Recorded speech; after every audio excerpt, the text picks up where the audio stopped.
Hello, everyone.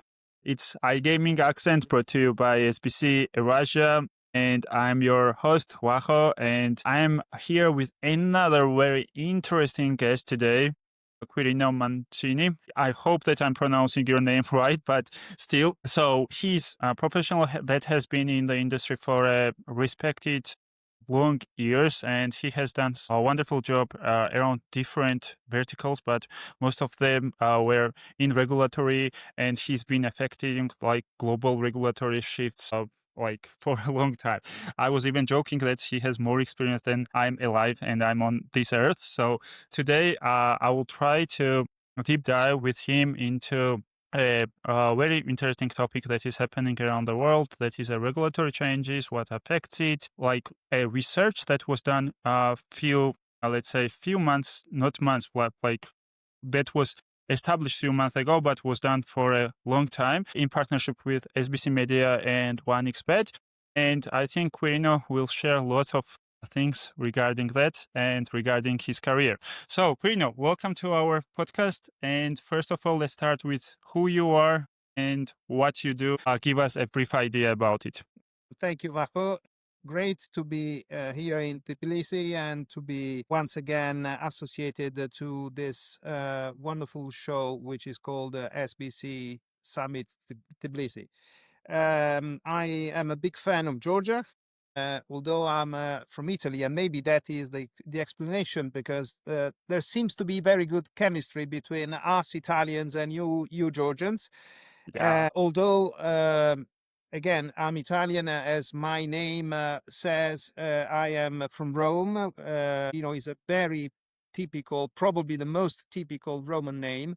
Okay. And I am now based in London, where I have been actually relocating some 5.5 years ago. And as you mentioned, I have been fishing in these waters for many years, maybe too many, some could say. Sometimes I feel a little bit seasoned, to use an euphemism, but I still enjoy what I'm doing, and it's a fantastic opportunity to keep in touch with a world that is very dynamic. The iGaming in particular is extremely dynamic, and to be able to, deal with regulators, operators, providers from all over the world keeps me young, so to speak. Keeps young and keeps fresh. That's great. Yeah. So let's start with the thing that you are here in Tbilisi, and I know us Georgians are very hospitable, and so I want to ask, what is the similarities between Georgians and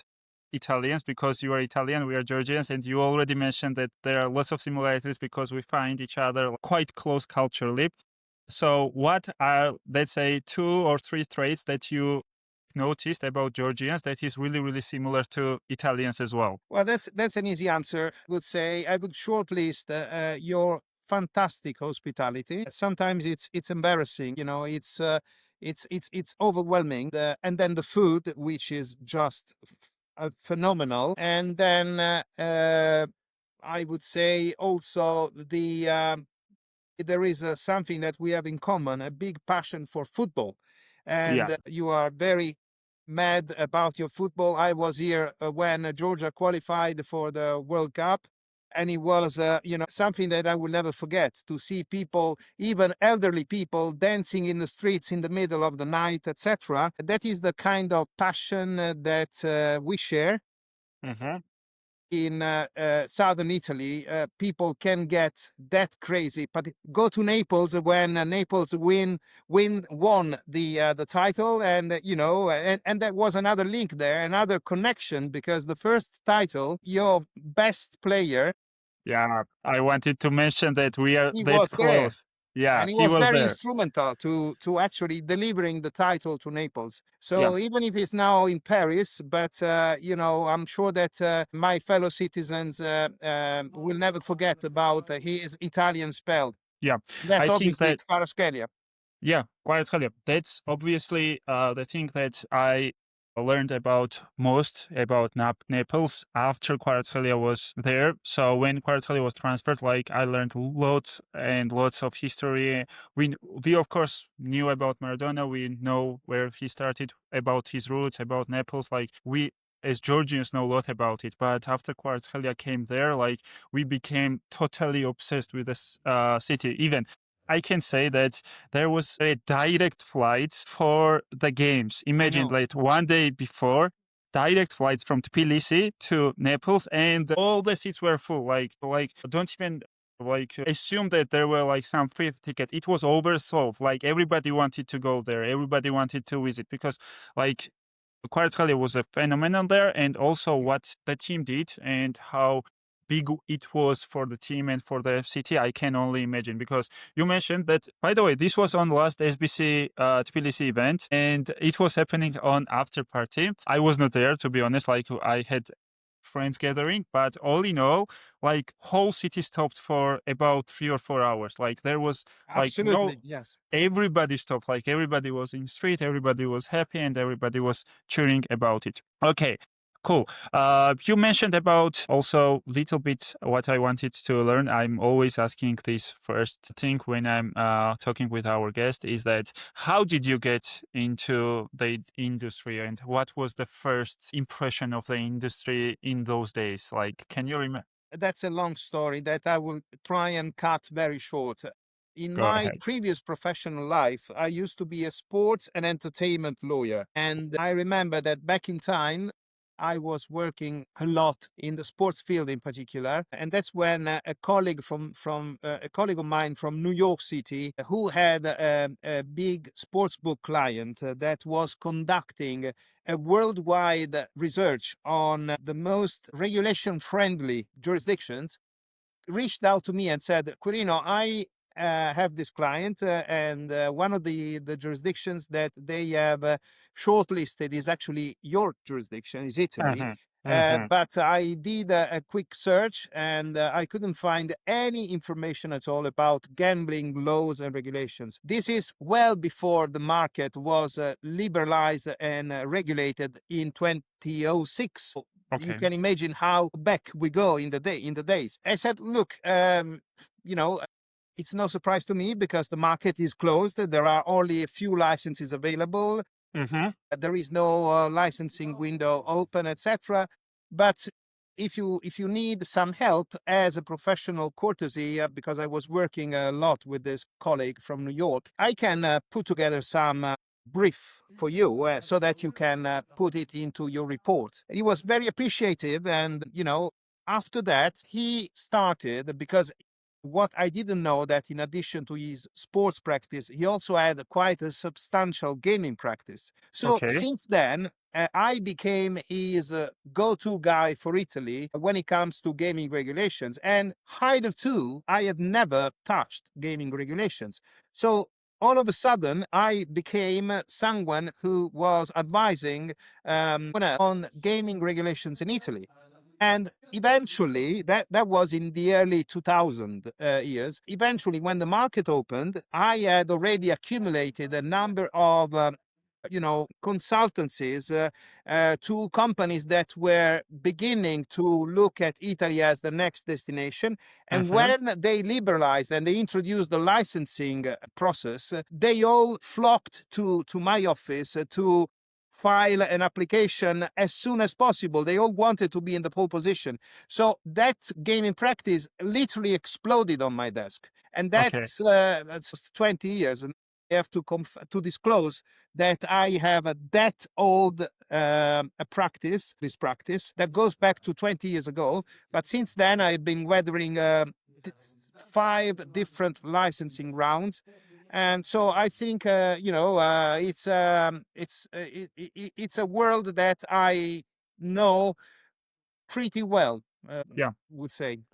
Uh, I think that one of the biggest things and biggest takeaways from this is that when people reach out for the help, and like I'm assuming this, you could never imagine what it could lead to, right? When the the guy first reach Correct. out. But when you are ready to also give the knowledge of the things that you know, or even that you don't know, but you can be close to knowing that, it can lead to wonderful life journeys even, like, because like after that it's more than 20 years that passed. Sorry mentioning the 20 years, but you are still here, you are still rocking, and you are still a go-to guy for many industry leaders to ask you lots of questions. And by that, what I'm trying to get into is that, by the way, I had Simon a few weeks ago and we talked about the International Player Protection Safety Index. And I really want to deep dive with you into that because from my experience in my previous corporate life, there was always a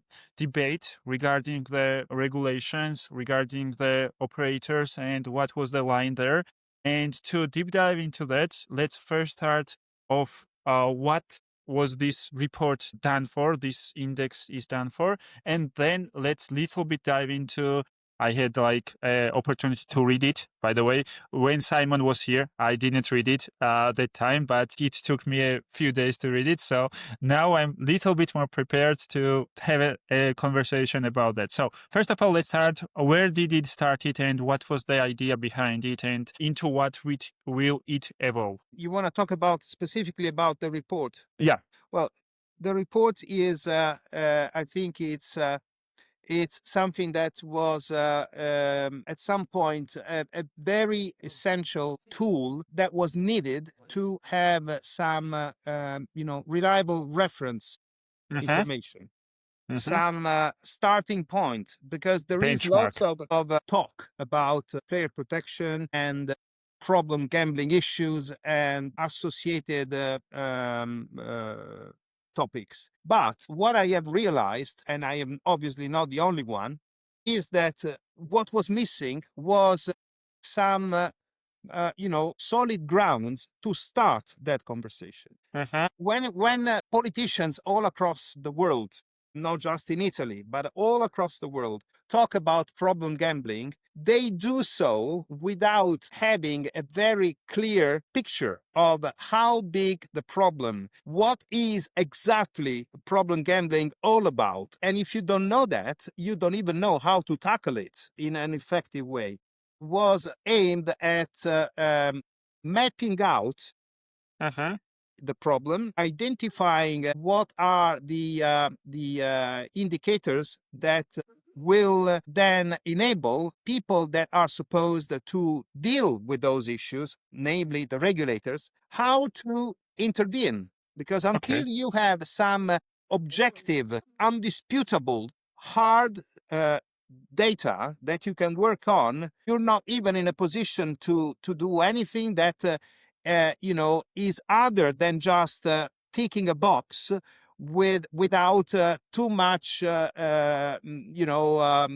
effective results on the outcome. So I think that one of the main things that this report identified is that from where we should start talking about it. So it was always a talk that was happening, but no ground was laid for this talk to evolve or for this, let's say, no benchmark was made. So I think that what it does, it's first of all, it starts us with lots of findings and differentiators between the markets and what was happening in different markets and how operators approach that. But at the same time, it gave us tool or gave us, let's say, opportunity to start talking about it and having a checkpoint. From this checkpoint, let's move forward. So that was the like a north star from my point of view of what it did for the industry and for us and for regulators as well. But there were some let's say there were some stats that it also exposed some structural flaws, right? So first of all was that, if I remember the percentage correctly, so 60% of operators feel that compliance was effective. But at the same time, 43 were unsatisfied and 26 were unsatisfied about the guidance of the regulation. So what is the your, let's say, insight about that? Because if the operators feel that 60% of operators feel that compliance is effective, what does other 40% things? That is my first question. And also, is 60% enough for operators to like guide the regulation in the right direction? Compliance, when it comes to player protection, translates into responsible gambling requirements. The issue that I see, the super issue that I see when it comes to responsible gambling compliance, but that would also apply to other types of mandatory compliance like AML, like GDPR, data protection, etc. The super issue is that when it comes to Europe, when it comes to the European Union and the 27 member states, you do not just have one reference You have 26, most textbook probably. that you can apply across all EU member states. Okay. Yeah. There is no harmonization, and this is not something that only relates to online gaming. It's a problem.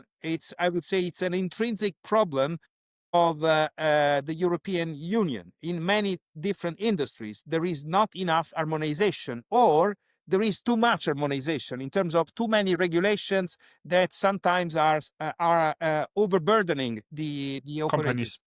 Now, with specific regard to online gaming, the issue when it comes to problem gambling is that if licensed operators that are holding a license in the markets where they operate, if on the one hand they are happy to have some regulations that they can apply and they can refer to, at the same time they also have, this applies to international operators, they also have the problem that what my people is doing, say in Italy or France, is not necessarily the same, level of compliance that I am required to tackle in, say, Romania or in Belgium. So the big issue, and I suppose the reason why those 40% that were polled are not so pleased at compliance, it's not that they're not happy at the compliance per se.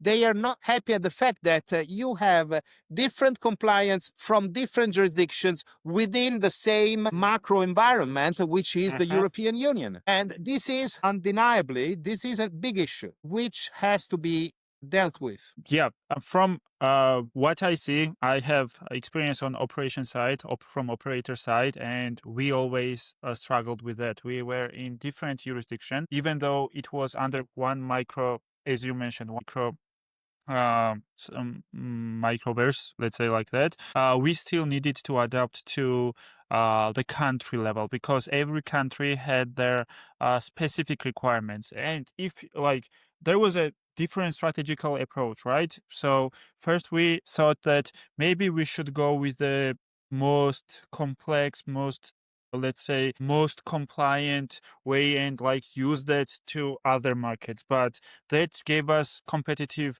disadvantage over the companies that adapted their approach to each country and each, let's say, jurisdiction.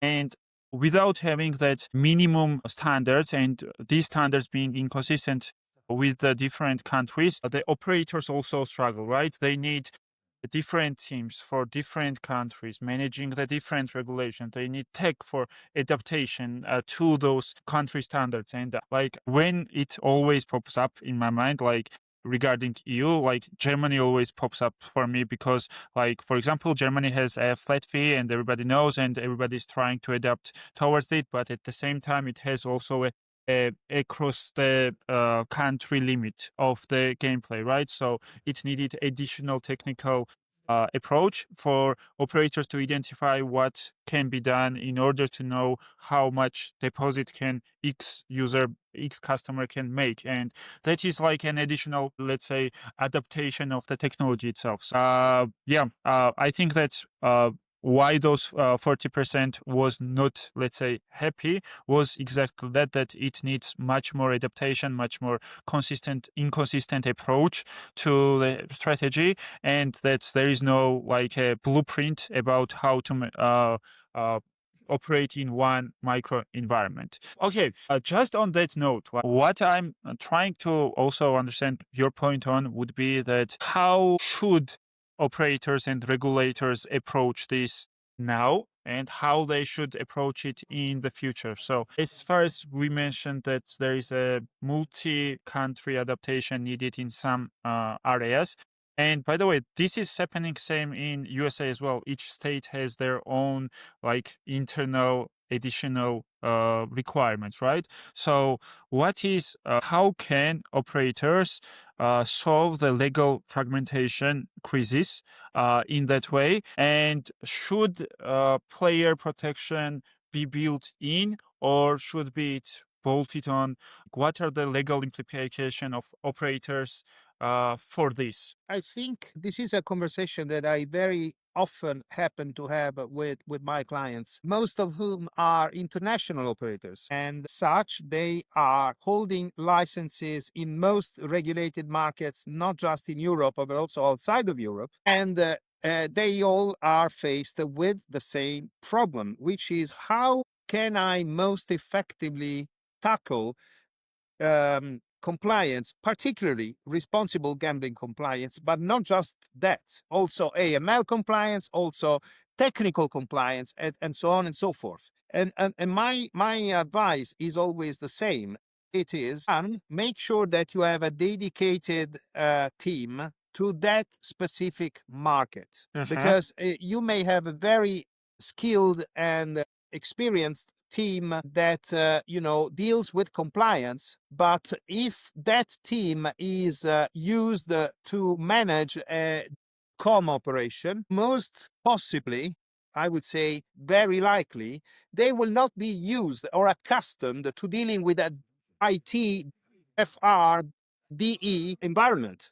Yeah. That requires a higher level of focus, and that focus can only come by a dedicated team that you allocate to the specificity of each regulated market, particularly when it comes to problem gambling and to player protection. I fully appreciate that this comes for an extra cost. I realize that. But at the same time, you have to put on balance investing on the right resources to have a better operation, a more law-abiding operation, or shall you just task the poor guys at compliance somewhere back in, I don't know, Malta or wherever else, with the task of overseeing compliance in multiple jurisdictions? Guess what? If the poor guys, I call them the poor guys because I know how they have to constantly pressurized they are. If the poor guys, make a mistake, that mistake will translate into millions of euro fines. So it's you have to put everything on balance. So the first piece of free advice, and this is coming from a lawyer, so treasure it, is make sure that you have a dedicated team, at least for the most challenging regulated markets like Italy, Germany, France, for sure. Okay. Yeah. Second piece of advice that I would give is to make sure that you build an ongoing and open and transparent relationship with your regulator. So if you are in Italy, you hold an Italian license, you definitely need to engage with the regulator in the most open, transparent, and I would say cooperative way, particularly when it comes to tackling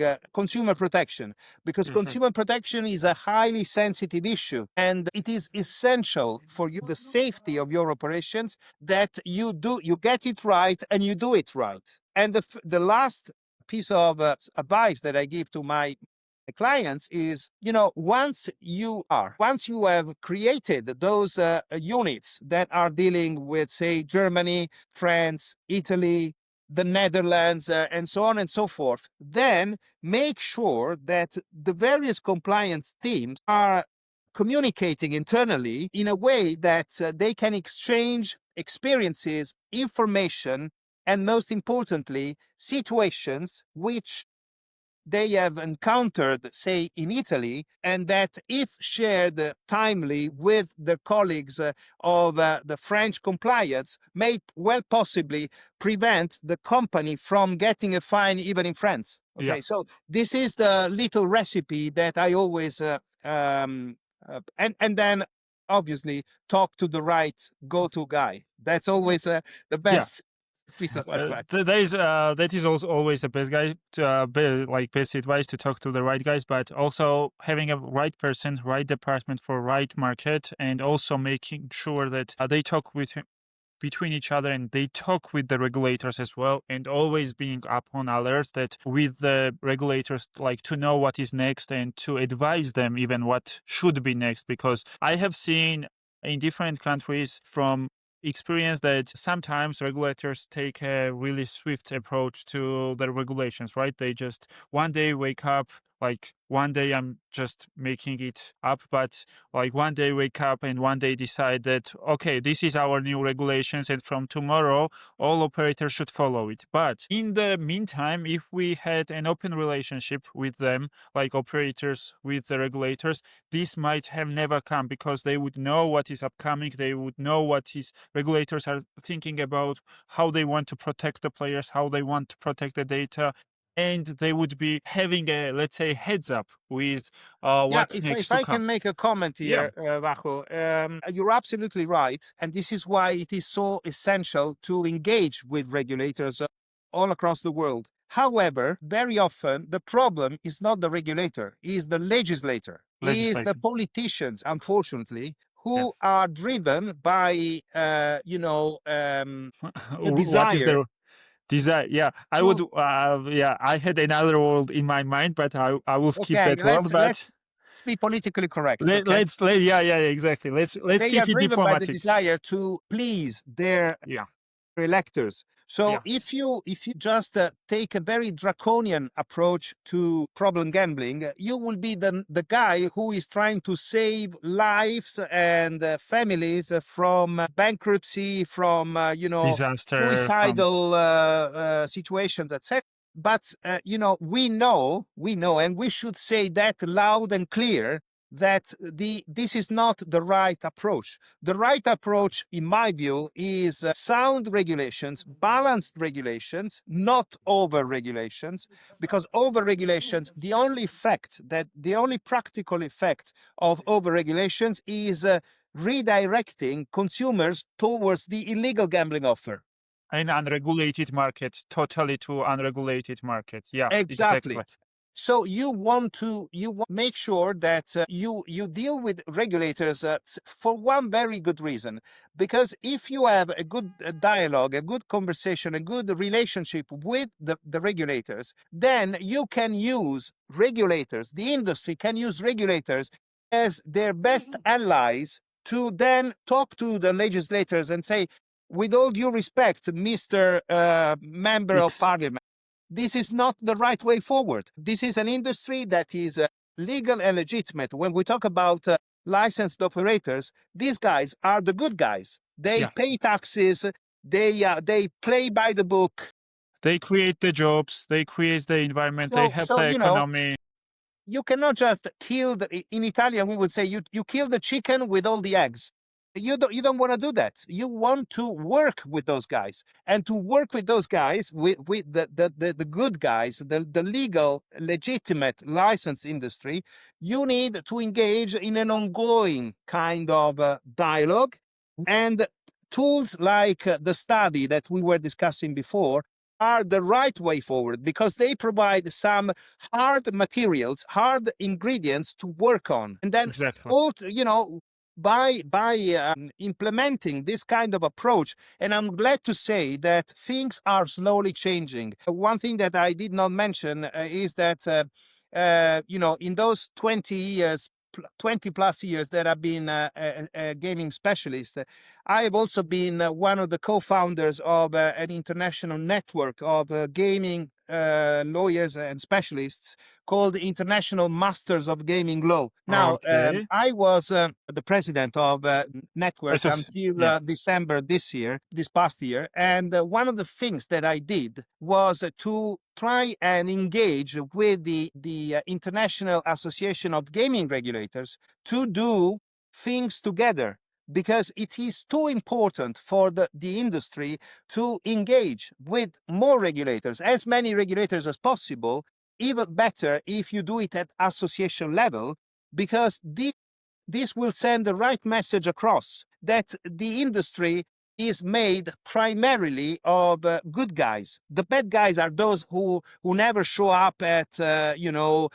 the association gatherings. They obviously like to stay in the shadow, but the vast majority of our industry is a very legitimate, very proper industry.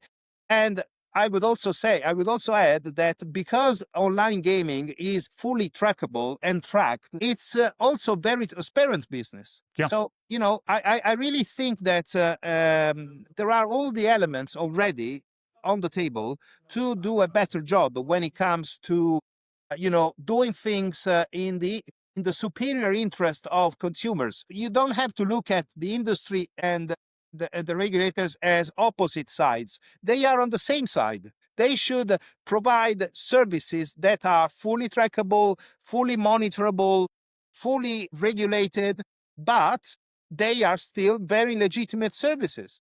And so, as such, they should be preserved because they also fetch very good tax money to the states. Exactly. Exactly. And I think that like backbone of it is that legal operators are good guys, and legislators and good guys should be more aligned, and that should be achieved with the transparency with each other as well. By the way, what is on this note, I also understand that, and I always was wondering, should operators, the white label, the regulated operators, also be talking with each other, because sometimes the competition and egos are getting into the way. And what is, let's say, your recommendation about that? Because I've seen so many operators don't talk with each other as well. Like they are like, I'm different country, you are different country, and we are enemies. But at the end of the day, there shouldn't be. They are, let's say, competitors, but they are also allies. Allies. They should be allies. That's They my should. like. Yeah, absolutely. And this has been, historically speaking, that this has been always one of the biggest issues. I'll give you a practical example.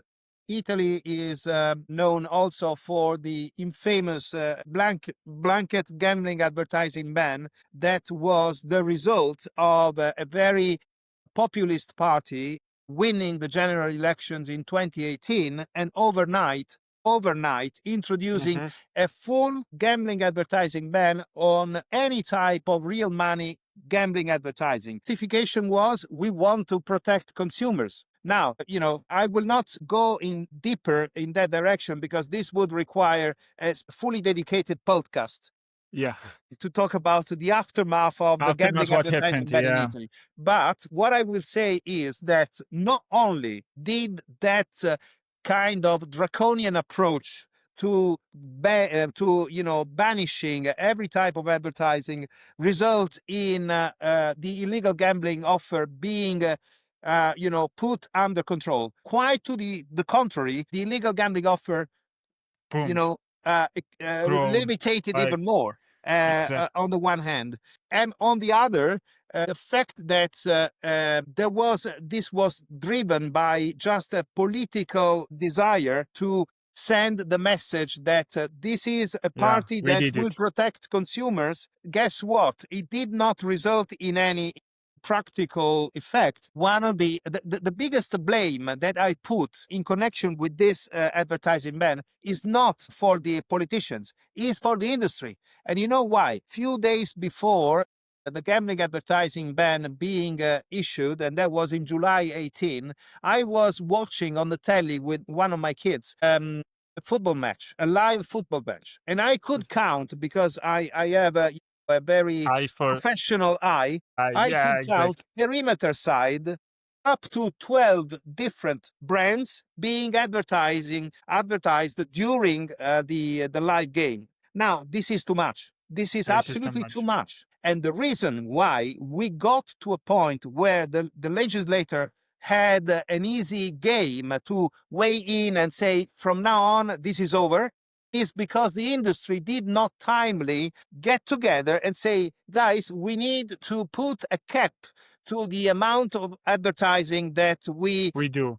we are offering to consumers, even in a non-protected TV time. They did Exactly. not do that, and as a result of their failure to get together and to agree on common behavioral standards, they got what they got. So, to your point, the way forward is indeed, even for the industry, to be more proactive and to, because they have they compete one another on the same markets, but they also have many common needs, many Exactly. common agendas. They should just focus on the common agendas and remain competitors for everything else. Exactly. By the way, I think that I could relate a few things regarding the what happened in Georgia and then what happened in Armenia as well, because I was part of that experience, like from operator side, and like it really got to that point what you were mentioning. But we would need another, let's say, 1 hour or 2 hours just to like deep dive into each country. But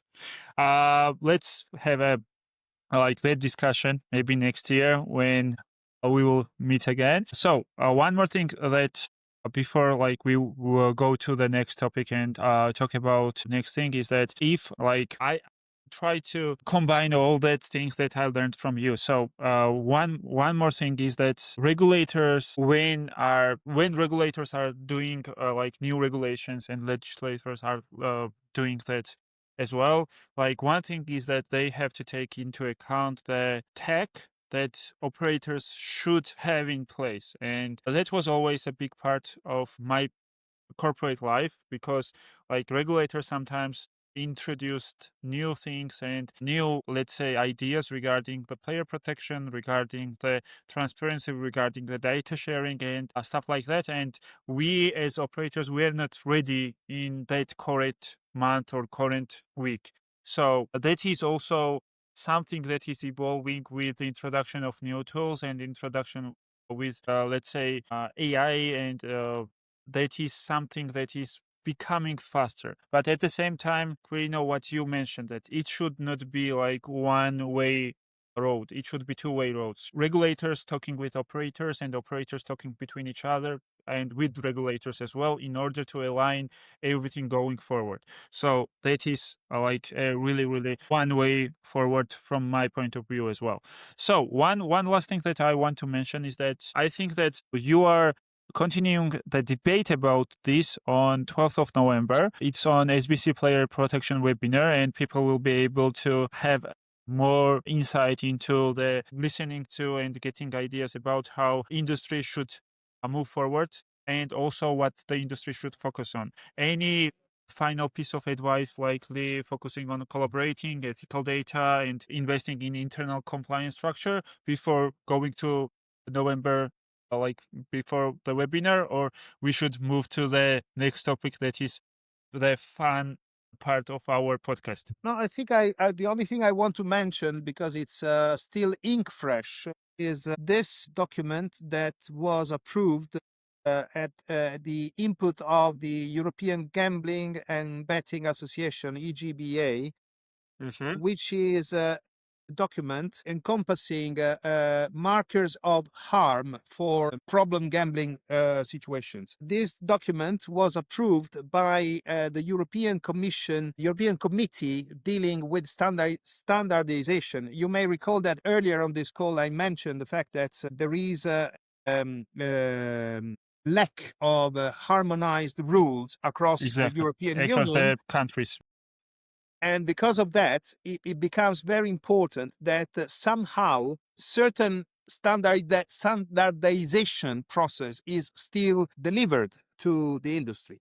And so I praise this initiative by the GBA, which goes in the same direction as the study that we mentioned earlier on this call, because these are the tools that will ensure that even if there is no harmonization across the EU, there are some useful practical benchmarks that can be used to spot problem gambling and deal with it in an effective way. I wanted to make sure that I would mention this because it's something that is coming from the industry and as such is very laudable. Yeah. Thanks for that input. And I think that when we will have that and we will have like a benchmark that in different countries operators should follow, it will be much easier for everybody to understand what they need to do. And like they can open up more into and get into the more countries. Also, now we are transferring to the fun part again. So it started with fun, then serious. Now it's more fun again. So on this podcast, we have a tradition. It's a blind question, and the blind question comes from the existing guest to the next guest. By the way, we don't sometimes. Most of the times we don't know who will be the next question because it's like a 2-week interval. We have some list, but yeah. So this question comes from Nona from Hybrid Interaction. And she, as far as we talked also a little bit about AI, she asked like next question. I'm just going to read that question in her words. Which is the field or which is the department or the process in iGaming that can be ever changed by AI? Well, that's a very easy answer, Vakho. All departments, all of them. I cannot think of one specific area of gaming that could not be substantially and will not be substantially impacted by the advent of AI.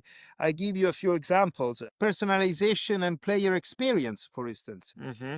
The way you can make a gaming journey more dynamic for a player, is something that with the help of AI tools you can definitely optimize, as well as real-time customization, because while you are gambling or wagering, obviously an AI tool can profile you and can in real time offer you the next thing. So obviously these are all this is like dynamite. You need to know how to use it.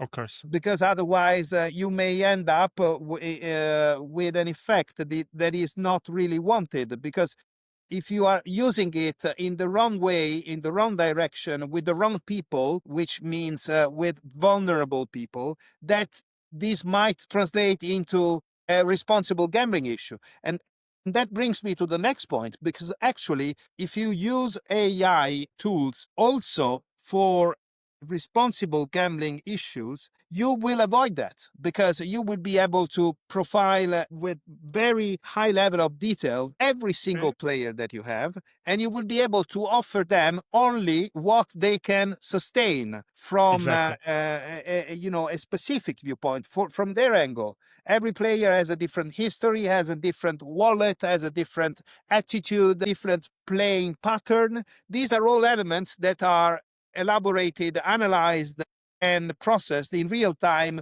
by AI. And this is already happening while we speak. So that's another good example. The third example is marketing optimization, of course. This goes hand in hand with a highly customized offer. You can also use AI to optimize your marketing strategies. And For then, the of exact course, customers. in design is another area. And I would... By the way, Quirino, I think that my English came with the accent there. And I think that we took it vice versa. So Nona's question was, what can't, like, can't. cannot affect Okay. within the iGaming? Sorry. Actually, that can't. I missed it completely. Sorry about that. Yeah, but like it's totally my fault. Like I got to that point after we covered like 3 directions that it can fix, and it is already fixing. So just make a thought about what it cannot change, like which is the department or which is the process that it This is cannot an affect. equally easy question address, and it summarizes, if you wish, the essence of this whole podcast conversation. What AI will never be able to replace or subsidize is the sound relationship with the regulator. That is something that each and every operator has to build on their own. And this Yeah. cannot be AI driven. This will be very much Human driven. Yeah. kind of a conversation, relationship, etc. Because regulators will want to look you in the eyes and check you out personally. There is no AI tool that can replace that. Exactly. Now we got Nona's question right and answered that right. So great. Great to hear that. So human networking, let's say like that, will never be replaced by AI at the end of the day.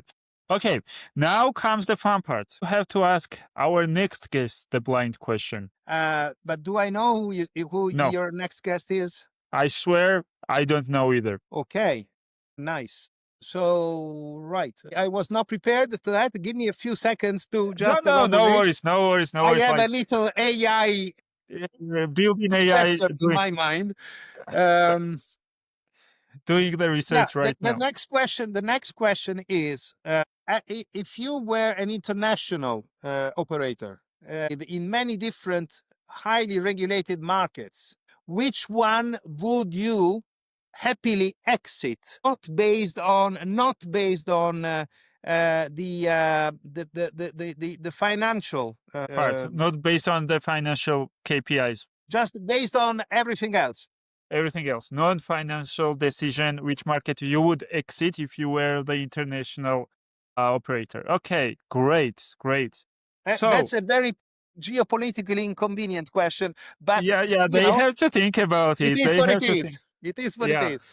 I will also try to get a guest that is within the international company and is operating within I would international call it company. an ambush question. Yeah, it will be totally ambush question for them because they have to answer it Well, you politically. ambushed me. I want to ambush someone else. Yeah, exactly. Sorry about that one more time. So let's wrap it up. Big thanks for being here. Big thanks for being in Tbilisi, and I hope you enjoy your stay here. Also, thank you for being our guest. This was iGaming Accent brought to you by SBC Eurasia.